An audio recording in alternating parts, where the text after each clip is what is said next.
بسم اللہ الرحمن الرحیم۔ السلام علیکم ورحمۃ اللہ۔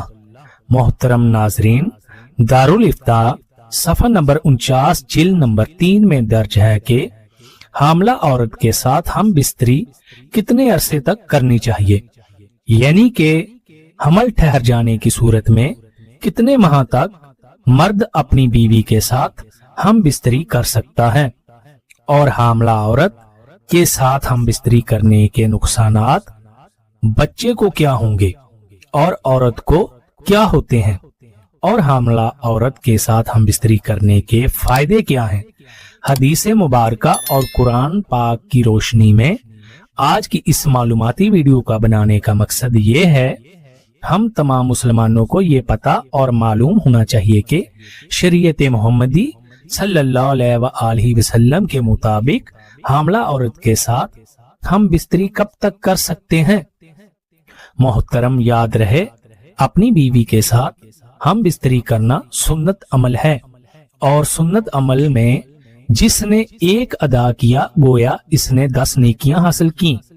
حدیث صحیح المسلم میں حضرت عبداللہ بن عمر رضی اللہ تعالیٰ عنہ فرماتے ہیں کہ اللہ تعالیٰ ان میاں بیوی پر راضی ہوتا ہے جو سرد راتوں میں ہم بستری کرتے ہیں اور رب کے ڈر سے ٹھنڈے پانی سے غسل کرتے ہیں اور اس کی رضا پر راضی رہتے ہیں۔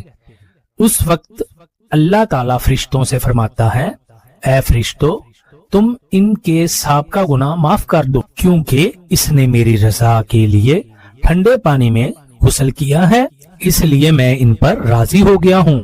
یاد رہے، اپنی خواہش پر صبر کرنا بہت مشکل ہوتا ہے، تو اب سوال یہ ہے، مرد اپنی بیوی سے ہم بستری کب تک کر سکتا ہے؟ 2 مہینے، 4 مہینے یا 6 مہینے؟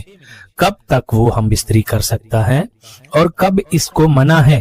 حمل کے دوران اگر ہم بستری کی جائے تو اس کا فائدہ کیا ہوتا ہے اور نقصانات کیا ہوتے ہیں؟ حاملہ عورت سے ہم بستری کتنے مہینوں تک خامد کر سکتا ہے؟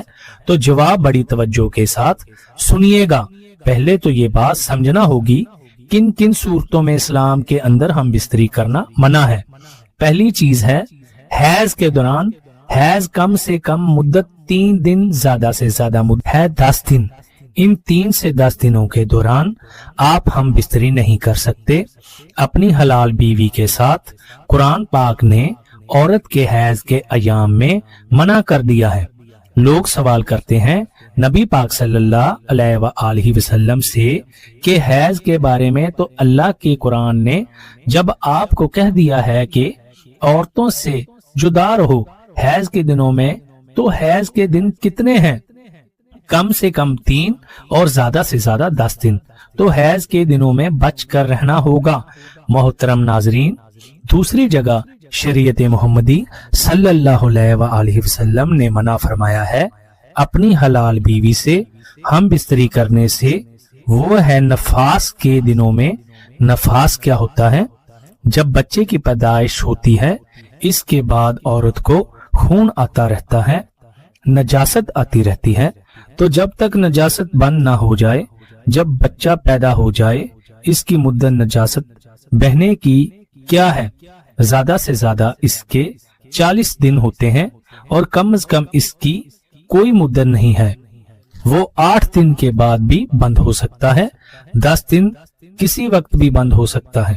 تو ان دنوں میں بھی بیوی سے ہم بستری کرنا منع ہے۔ اب ہے مقام کے اعتبار سے عورت سے پیچھے کی شرمگاہ پخانہ کے اندر دخول کرنا، یہاں سے ہم بستری کرنا اللہ کے قرآن پاک نے منع کر دیا ہے۔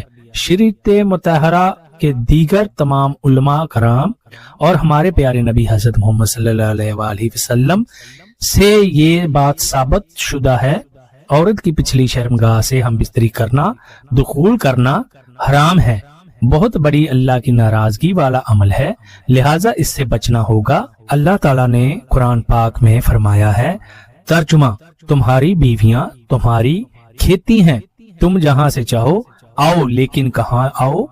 حرف کے اندر، یعنی کھیتی کے اندر۔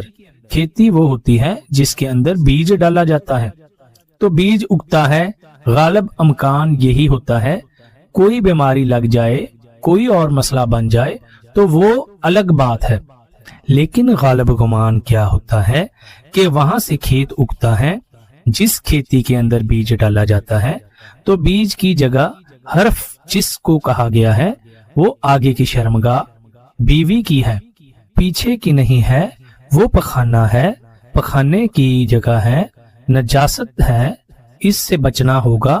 اب آتے ہیں کہ آج کا جو سوال ہے کہ کب تک حاملہ بیوی کے ساتھ ہم بستری کر سکتے ہیں، تو جواب بڑا واضح ہے۔ شریعت مطہرہ اسلام کے تمام ماخوذ، قرآن، حدیث، اجماع، یہ سارے آپ کو اجازت دیتے ہیں کہ آپ جب چاہیں، یعنی اگلے دن بچے کی پیدائش ہونے والی ہے، اس سے پہلے آپ اگر ہم بستری کرنا چاہتے ہیں تو کر سکتے ہیں، اور اپنی بیوی کی صحت کو دیکھتے ہوئے لیڈی ڈاکٹر سے مشورہ کرنے کے بعد آپ کی ہم بستری کرنے سے بچے کو کوئی تکلیف ہو سکتی ہے، بیوی کو کوئی تکلیف ہو سکتی ہے، کسی قسم کا نقص پیدا ہو سکتا ہے، کوئی پریشانی اس سے ہو سکتی ہے، تو پھر آپ کو صبر کرنا ہوگا۔ اور اگر اس طرح کا کوئی خدشہ نہیں ہے، کوئی امکان نہیں ہے، تو آپ آزاد ہیں، جب چاہیں، جیسے چاہیں، جیسے آپ کی بیوی کے لیے آسانی ہو، اس کو تکلیف نہ ہو، بیوی کو بھی تکلیف نہ ہو، بچے کو بھی تکلیف نہ ہو، صرف یہ چیز آپ نے سامنے رکھنی ہے، باقی سب کچھ لوگوں کی باتیں اپنی اپنی جگہ پر ان کو نہیں دیکھنا۔ صرف اور صرف شریعت مطہرہ آپ کو اس حوالے سے آزاد چھوڑ رہی ہے، صرف آپ نے ڈاکٹر کی رائے کا احترام کرنا ہے۔ لیڈی ڈاکٹر جو مستند مسلمان ڈاکٹر ہونا ضروری ہے۔ حاملہ بیوی کے ساتھ ہم بستری کرنے کے فوائد کیا ہیں؟ فقہ کی رائے ہے، لیکن رائے انتہائی مستند کتاب کے اندر لکھی ہوئی ہے۔ رد المختاریہ فتاوی کی بہت بڑی کتاب، دارالفتاح کا حصہ یہ کتاب ہے، بڑی معتبر کتاب ہے، جس کے صفحہ نمبر 49 جلد نمبر 3 پر یہ بات موجود ہے کہ اگر حاملہ بیوی سے ہم بستری کی جائیں تو بچہ اس کی قوت سماعت کے اندر اضافہ ہوتا ہے، مضبوط ہوتی ہے، اس کے بال بڑھتے ہیں، اور تیسری چیز یہ ہے کہ اس کی بینائی تیز ہوتی ہے۔ یہ فائدے ہیں اس عمل کے، اگر اس کو اس سوچ کے ساتھ، اس یقین کے ساتھ کیا جائے تو انشاءاللہ یہ فائدہ حاصل ہوگا۔